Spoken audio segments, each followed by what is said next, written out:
Since the 18-month-old was born with respiratory issues, the parents made a combined decision to provide him one-to-one care.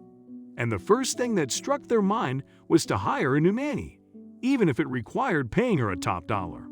Before we start, can we get this video to 1,000 likes? Please hit the like button and subscribe to the channel. Posting the Mariluck 15 on Reddit's Working Mom sub, the mom approved a new babysitter referred by her former nanny. Considering her previous nanny's good record of her working with them for over a year, the mom assumed the new hire would do her duties with flying colors. Or that's what she thought. Since the original poster already had her maternity break in August, she hired the babysitter part-time in the summer. A 22-year-old in her senior year of college on the lookout for part-time work filled in for the vacancy. A week before starting her job, original poster mom took it upon her to train the nanny. Although specific issues popped up often, original poster thought they were negligible. Their new babysitter's first week kicked in with her having some difficulty using cloth diapers on the baby. She refused to use them despite her original poster reminding her of her baby's sensitive skin. The nanny refused to use cloth diapers despite original poster reminding her of her baby's sensitive skin. The next day, the babysitter arrived unusually early and insisted that the original poster mom told her it was acceptable to nap when the baby slept. The nanny defended herself, saying the grandma told her it was okay during training, but the mother later realized that was not the case.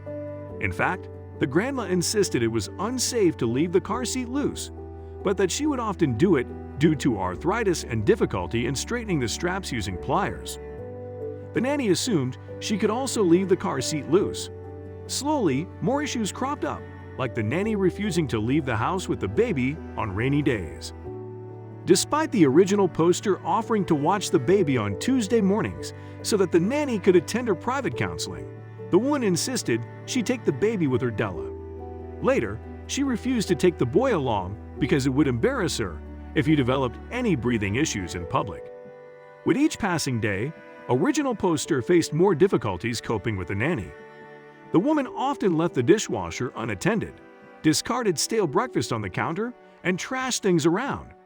Original poster husband often stepped in to clean the mess, but the nanny never bothered to help, although they never expected her to do any chores.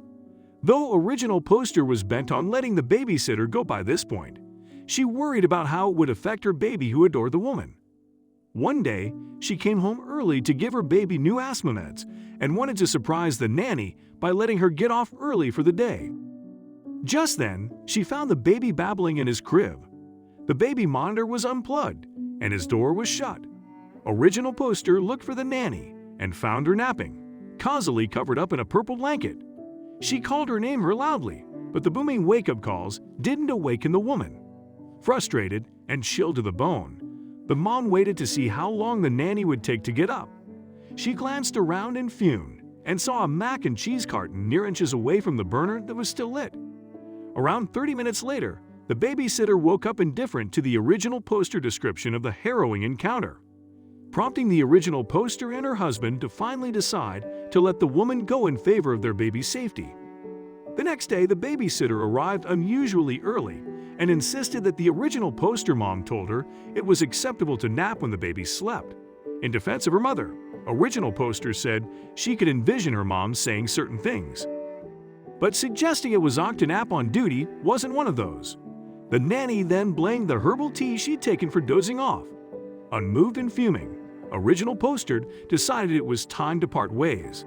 The mom uninstalled her baby's car seat, allowing her baby to say a proper goodbye to her nanny, but she walked away without a word.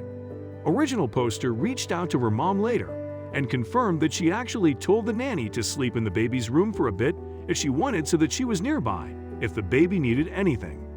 In the end, the mom regretted firing the nanny and blamed herself, asserting she'd failed her son.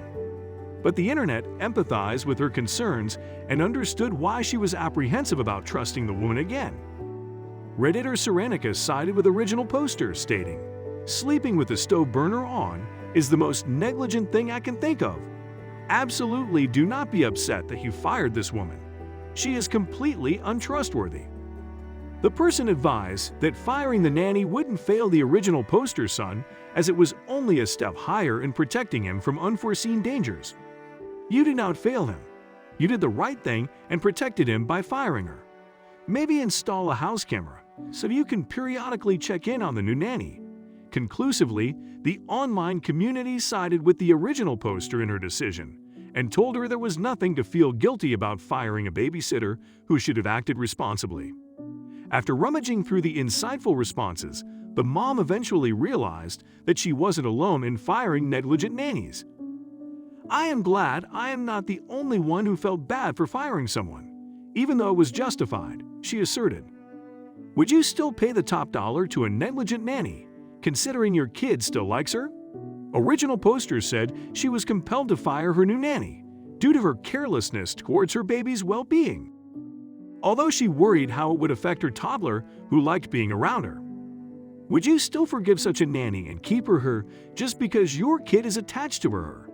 If you were original poster, do you think hiring an experienced babysitter would have caused no issue at all?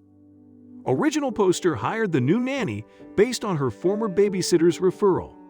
She assumed the new hire would match her previous nanny's good record and took her in without weighing the consequences. Would an experienced nanny be a better choice for original poster? What would you do if you were the mother needing one-on-one childcare?